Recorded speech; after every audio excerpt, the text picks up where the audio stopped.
Hi, this is Dave out in Western PA. I work with thin films of chitosan and derivatives of starch. I am preparing currently electrolyte gels. The chitosan, derived from chitin, insect, and crayfish exoskeleton, plentiful. Second most abundant carbon compound on Earth, I'm told. And I take that and I react it with carboxymethyl starch, water-soluble starch. My website will show you the preps. And I make the cross-linked gel using aqueous glutaraldehyde. That was the first batch I made of this gel.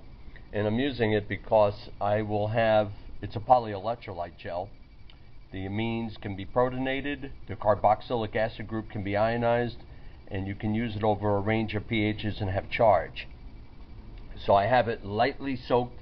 It was lightly soaked in dilute sodium hydroxide, aqueous sodium hydroxide, to get it on the alkaline side.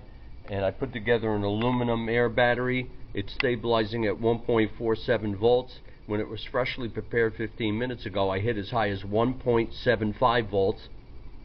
I'm not passing air over it. It's an aluminum air battery. And I have this thing hooked up just for a YouTube video. It's by no means a finished product. It's a prototype, but I have an aluminum whey pan. It's an aluminum dish. It's a couple of inches width. And I have the gel packed on the bottom surface of that. And then I've got a starch, the starch gelatin. The starch chitin gel is packed in there as the electrolyte. Then over it I have a thin film. I hope you can see it.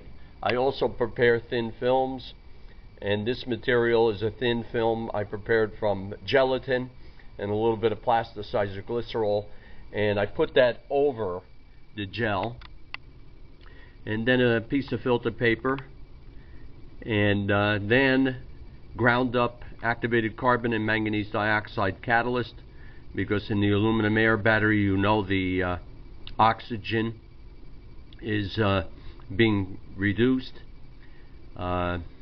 molecular oxygen, and this is what's driving the reaction under alkaline conditions with the aluminum.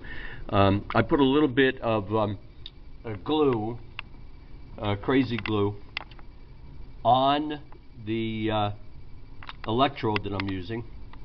I'll tear this apart in a minute and show it to you. But there's the voltage again. It's holding at 147. Let me go to amps. I was drawing hefty amount of amps there. It went off scale. It was over 200 milliamps under these conditions. Right now I've got it at set at 2, and it's off scale. I hope you could see that. I got it set at 200 milliamps, and I'm past that. Let's go back to the voltage. And sure enough, see, I dropped down, but it's going right back up. And we'll see where that comes in. Yeah, it climbs back up. So I was drawing some amperage from this. And it's going right back up. 122, 123. Yeah, it's going to climb right back up. And what I'm going to do, let me tear this thing apart. I'll probably rip it to pieces, but what the heck. I'm going to take this off of there. And I'm going to take that multimeter out of there. And what I have there is the electrode just to make contact. I have a small piece of solder, and that small piece of solder, you could use a nail or whatever you have. That was put with crazy glue into the bed of charcoal and manganese dioxide catalyst. Let me remove this electrode. Alright. And I had a little bit of that starch thin film just to keep that one electrode from shorting.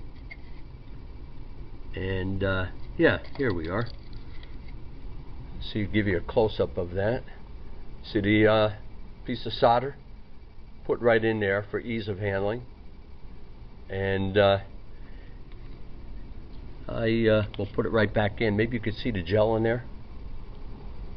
This is very interesting, and actually what I'm doing is developing Chitosan-Carboxymethyl starch. It's reacted. Starch, water-soluble starch is reacted with alpha-chloroacetic acid under alkaline conditions. Very easy to make. Here, let me show you a batch of it. When you get done making it, I'll go over to this side of the lab. This has brought the pH 7.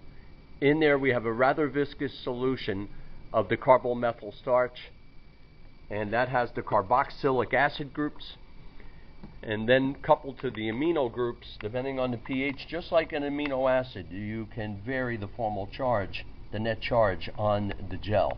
So that's what I'm working on right now for aluminum batteries and some other, maybe some zinc air batteries, and some other primary and secondary rechargeable batteries as well. So that's where I'm at. I'll leave you some instructions so you can see how I made these materials, and maybe you want to try your hand at it. I don't know if you're going to get your hand on alpha-chloroacetic acid easily, unless you are a chemist.